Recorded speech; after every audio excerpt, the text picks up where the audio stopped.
میرے والد صاحب بشتی فرمایا کرتے تھے کہ ہمارے بڑے اور تھے، ہم اور ہیں، تم اور ہو، تمہاری اولاد اور ہوگی اور ان کی اولاد خدا حافظ، وہ دیکھ رہے ہیں۔ یہ شہر گجرانوالہ کے ایک بزرگ کی آواز ہے۔ یہ آتے ہوئے اور جاتے ہوئے زمانوں کو بجھی بجھی سی آنکھوں سے دیکھنے والی ضعیف نسل کی آواز ہے۔ ایک جرنیلی سڑک ہی کیا، ہر سڑک کے کنارے آباد اگلے وقتوں کے یہ لوگ یہی گلا کرتے ملیں گے کہ وہ زمانہ جو گزر گیا وہ کتنا اچھا زمانہ تھا، اور وہ وقت جو آ رہا ہے قیامت سے کم نہ ہوگا۔ اس کی گفتگو ابھی تھوڑی دیر بعد گجرانوالہ کے بزرگ میر عطا محمد صاحب سے ہوگی۔ وہ ضعیف سہی، وہ وقت سے الگ تھلگ سہی، مگر ان کی بات ایسی ہے کہ ذرا دیر ٹھہر کر سن لی جائے تو ذہن میں سوئے ہوئے کچھ تار جھنجھنائیں گے ضرور۔ ابھی ذرا دیر بعد۔ جیسے انصاف کی شرط یہ ہے کہ وہ ہوتا ہوا نظر بھی آئے، اسی طرح اگر ترقی کی شرط یہ ہے کہ وہ نظر بھی آئے، تو جرنیلی سڑک کے دونوں کناروں پر دور دور تک آباد یہ شہر گجرانوالہ دیکھنے کی جا ہے۔ بھرا پورا آباد شہر، رات دن چلتے ہوئے کارخانے، ملک بھر کو جاتا ہوا، ملک بھر سے آتا ہوا مال، لوگوں سے بھرے ہوئے بازار، سامان سے بھری ہوئی دکانیں، پھلوں کے انبار، سبزیوں کی کثرت، گوشت، روٹی، بیکری، لانڈری، فوٹوگرافر، دھات کے برتن، بالٹی، ٹرنک، ان سب کی دکانیں قطار اندر قطار، کہیں سودا سلف تولا جا رہا ہے، کہیں گنا جا رہا ہے اور کہیں ناپا جا رہا ہے۔ بزاز کچھ زیادہ ہی خندہ پیشانی کا مظاہرہ کر رہے ہیں، کیونکہ شہر میں کسی جگہ باڑہ کھلنے والا ہے، یعنی اسمگلنگ کے مال کی مارکیٹ۔ اوپر سے لوگ اب اتنے دلاور ہو گئے ہیں کہ انہوں نے سڑکوں پر بڑے بڑے بینر اور پوسٹر لگائے ہیں جن پر لکھا ہے اب آپ کو باڑہ یا لنڈی کوتل جانے کی ضرورت نہیں، بہترین غیر ملکی کپڑے کا باڑہ خود آپ کے شہر میں کھل رہا ہے۔ غنیمت ہے کہ معاشرے میں ایسے لوگ تھوڑے سے ہوتے ہیں۔ ایسے ہی لوگوں پر قابو پانے کے لیے اسی شہر گجرانوالہ کے سردار ہری سنگھ نلوا کو اٹک پار بھیجا گیا تھا۔ وہ جو ظلم ڈھانے پر آیا تھا تو سزا دینے کے لیے اس نے پورے شہر ڈھا دیے تھے۔ مائیں اپنے بچوں کو ڈراتی تھیں کہ رونا بند کرو ورنہ ہریا آ جائے گا، مگر اب وقت نے کروٹ لی ہے، اور کیسی بڑی کروٹ۔ ایسے ہی لوگ ٹرکوں میں اسمگلنگ کا مال بھر بھر کر اسی ہری سنگھ نلوا کے شہر میں اس کے آبائی مکان سے ذرا فاصلے پر باڑہ کھولنے آ رہے ہیں۔ قدرت پر محض بہتان ہے، انتقام انسان لیتا ہے۔ اس روز ہم جو شہر کی تاریخی نشانیاں دیکھنے نکلے تو مہاراجہ رنجیت سنگھ کے دادا چرت سنگھ جاٹ کی سمادھی دیکھی۔ اس میں اب دینی مدرسہ کھل گیا ہے۔ پھر سکھوں کے سب سے بڑے جرنیل ہری سنگھ نلوا کا آبائی مکان دیکھا، اس میں بھی اب دینی مدرسہ کھل گیا ہے۔ اس کے بعد آج کے جناح باغ میں رنجیت سنگھ کے والد مہان سنگھ کی سمادھی دیکھی، اس میں ابھی دینی مدرسہ نہیں کھلا ہے۔ سنگ سفید کی نہایت شاندار عمارت، بے حد دیدہ زیب نقش و نگار، سنگ مرمر میں اندر اتارے ہوئے رنگا رنگ پتھروں کے بیل بوٹے، بالکل یوں لگتا ہے جیسے کسی مغل شہنشاہ کا مزار ہو۔ پتہ نہیں سچ ہے یا جھوٹ، کتابوں میں لکھا ہے کہ اس زمانے میں بنی بنائی مغل عمارتیں آسانی سے مل جایا کرتی تھیں۔ اس کی لحد پر سے اٹھائی، اس کی سمادھی پر بنا دی۔ اس سے یہ فائدہ بھی ہوا کہ پہلے والی لحد پر آسمان کو شبنم افشانی کرنے میں ذرا سہولت ہو گئی۔ ایک اور عمارت جس میں ابھی مدرسہ نہیں کھلا، وہ شہر کے اندر وہ مکان ہے جس میں خود مہاراجہ رنجیت سنگھ پیدا ہوئے تھے۔ جب سے ہندوستان کے سکھوں کا آنا جانا شروع ہوا ہے، اس عمارت کی حالت ٹھیک ٹھاک ہو گئی ہے۔ اس پر سفیدی ہو چکی تھی، اس کی مرمت کر دی گئی تھی، مختلف کمروں کے باہر زائرین کی آسانی کے خیال سے گرمکھی میں لکھ دیا گیا تھا تاکہ یہ معلوم کرنے میں سہولت ہو کہ باورچی خانہ کون سا ہے اور غسل خانہ کون سا نہیں ہے۔ ایک اور تاریخی نشانی گجرانوالہ کا ریلوے اسٹیشن ہے۔ سکھوں کے دور میں یہاں کی مسلم آبادی کے حوصلے کا کیا حال ہوا ہوگا، اس کا پتہ اس بات سے چلتا ہے کہ 1857 کی بغاوت ہند کے دوران گجرانوالہ پر سناٹا طاری تھا۔ بالآخر 1921-22 کی سودیشی تحریک اور خلافت تحریک میں یہ شہر جاگا۔ گجرانوالہ کے تنومند نوجوانوں نے جا کر ریل کی پٹریاں اکھاڑ پھینکیں اور اسٹیشن کو برطانوی راج کی علامت جان کر اس میں آگ لگا دی۔ حکام نے جل کر نیا اسٹیشن شہر سے دور بنایا تاکہ شہریوں کو تکلیف ہو، لیکن یہ سزا کارگر نہ ہوئی۔ اسٹیشن دوبارہ شہر کے کنارے لانا پڑا۔ یہ الگ بات ہے کہ جب شہر پھیلا تو یہ ریلوے لائن اور یہ اسٹیشن اس کے بیچوں بیچ آ گئے. آدھا شہر باقی آدھے شہر سے کٹ گیا. مگر جب وقت بدلا اور اچھے دن آئے تو اس ریلوے لائن کے اوپر جدید طرز کا بہت بھاری فلائی اوور بن گیا. نقل و حرکت میں اب کوئی رکاوٹ نہیں ہے. حرکت میں اب برکت ہی برکت ہے. مگر آج کی یہ ترقی کیا واقعی برکت ہے؟ گجرانوالہ کے قدیم باشندے میر عطا محمد صاحب کی نگاہ اس کی سطح پر سے نہیں لوٹ آتی، اس کی تہ تک جاتی ہے.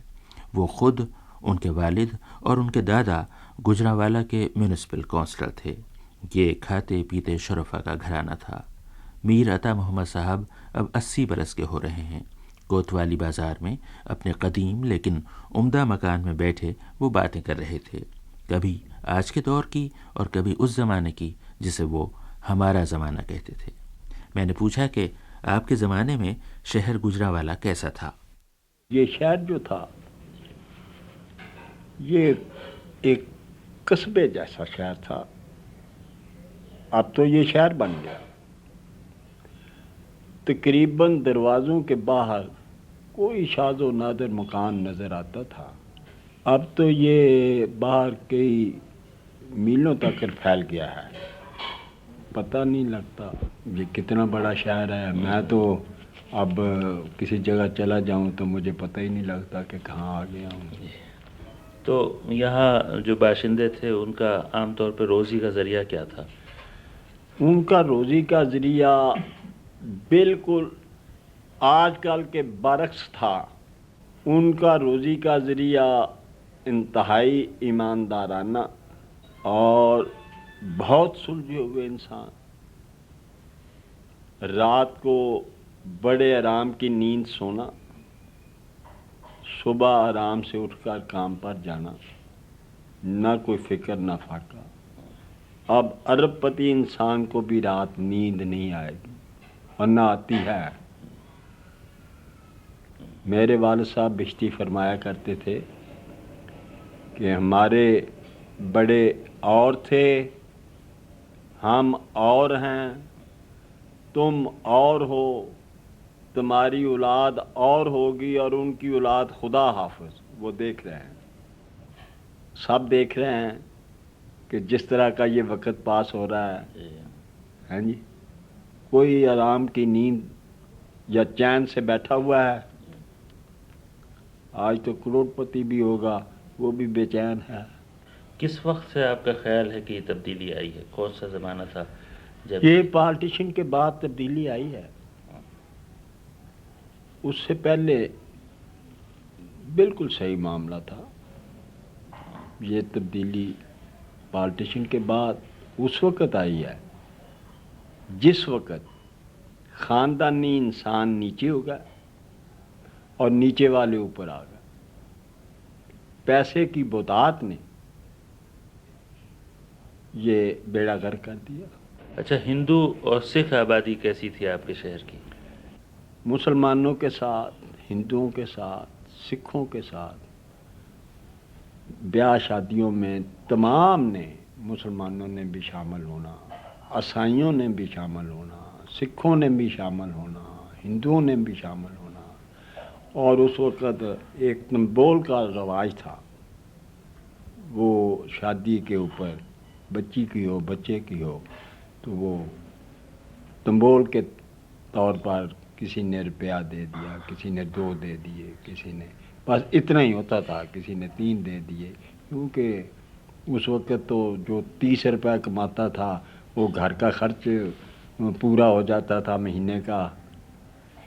اب تو صبح 100 روپے کا ناشتہ آتا ہے. اس کے بعد یہاں اکنات نہیں، پھر بچے والے کی ساری عمر لڑکی والے کے گھر جا جا کر گزری کہ اس نے مجھے لڑکی دے دی ہوئی ہے. اب دیکھ لو کیا ہے.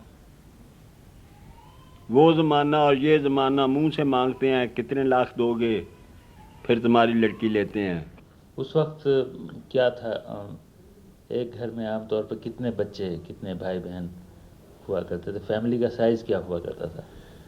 اس وقت یہ رواج تھا کہ اب تو مجھے شرم آتی ہے کہ جس وقت انسان کی شادی ہو جاتی تھی تو اس کی بیوی اس سے بھی پردہ کرتی تھی، شوہر سے. ساس سسر کے سامنے اس کا شوہر اندر آ گیا ہے تو اس کی بیوی شوہر سے بھی خدا کی قسم پردہ کرتی تھی. کوئی بچہ ہو گیا ہے تو اسے تو اٹھانا ہی نہیں، وہ تو دادا دادی جانے. اب تو شادی بعد میں ہوتی ہے تو بازو پہلے ڈالے ہوتے ہیں انہوں نے، بازو میں بازو پہلے. ہمارے وقت یہ بات تھی کہ کوئی خراب کام نہیں ہوتا تھا. ہم اکٹھے بچیاں اور بچے کھیلا کرتے تھے اور اس وقت بجلیاں نہیں تھیں.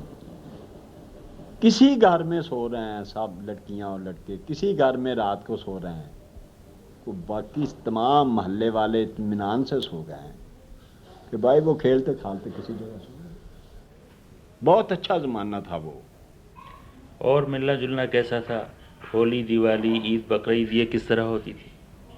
وہ نہایت پیار اور محبت کے ساتھ، نہ کوئی لڑائی نہ کوئی جھگڑے. اگر کوئی قتل ہو گیا تو آندھی آ جاتی تھی تو سب لوگ یہ کہتے تھے کہ آج قتل ہو گیا ہوا ہے، آندھی آ جاتی. یہ تو ان بچوں نے بھی دیکھا ہوگا، ہاں جی. تو اب تو روزانہ آپ اخبار میں پڑھتے ہیں کئی قتل ہوتے ہیں، اور اس کی وجہ یہی ہے کہ پیسے کی بتاط ہو گئی ہے. آپ کے زمانے میں چوری ڈکیتی رہزنی ہوا کرتی تھی مگر بہت کم. اچھا، ہوا کرتی تھی مگر بہت کم. یہ جو جی ٹی روڈ ہے اس پر رہزنی وغیرہ کے ایسے واقعات ہوتے تھے؟ کبھی نہیں ہوتے تھے.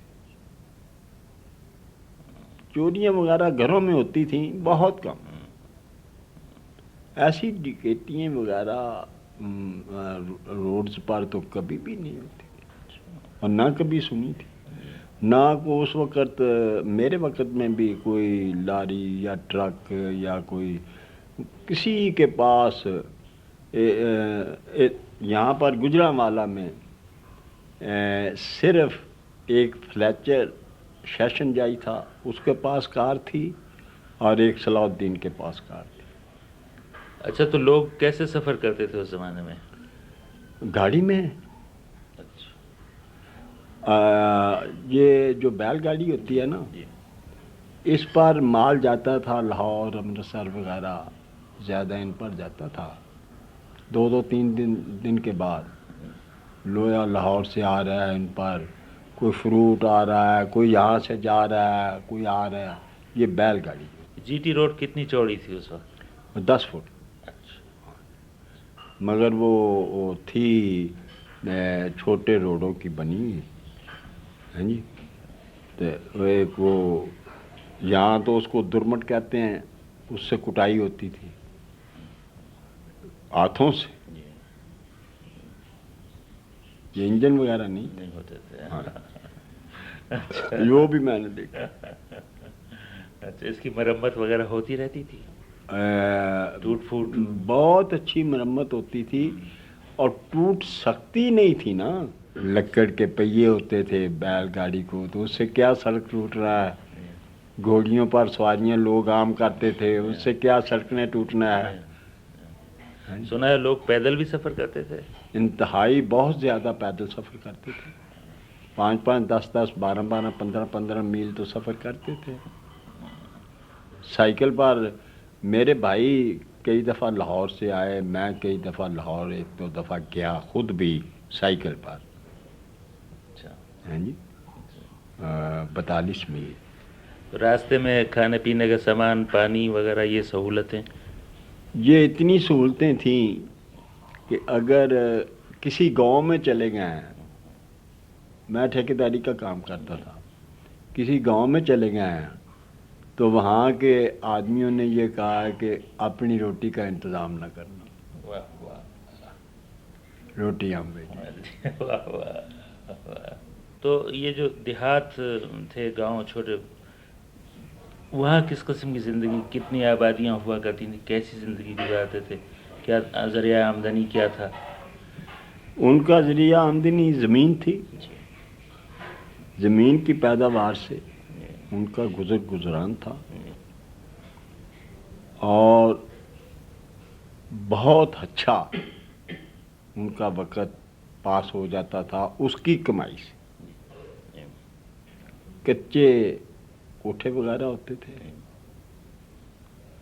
اب تو ہر گاؤں میں جائیں گے وہاں بجلی ہوگی, کوٹھی نما مکان ہوں گے, اور ٹی وی بھی نہیں رہا. اب تو کوئی VCR کہتے ہیں کہ آ گئے ہیں, ہاں جی, وہ بھی گاؤں میں ہوں گے. اتنا پیسے کی بتات ہو.